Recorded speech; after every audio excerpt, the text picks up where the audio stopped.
তিন নিষ্ঠুর সন্তান নিজের জন্মদাতা বৃদ্ধ বাবাকে বাড়ি থেকে বের করে দিয়েছে।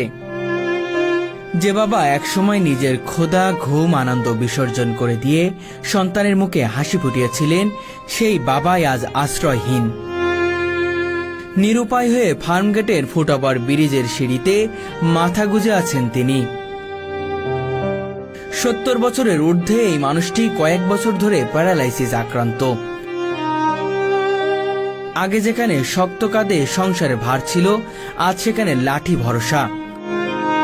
ধীরে ধীরে টলতে টলতে হাঁটেন, কিন্তু জীবনের সবচেয়ে বড় আঘাত তাকে পঙ্গুর চেয়েও অসহায় করে তুলেছে। হাঁটতে পারেন না? না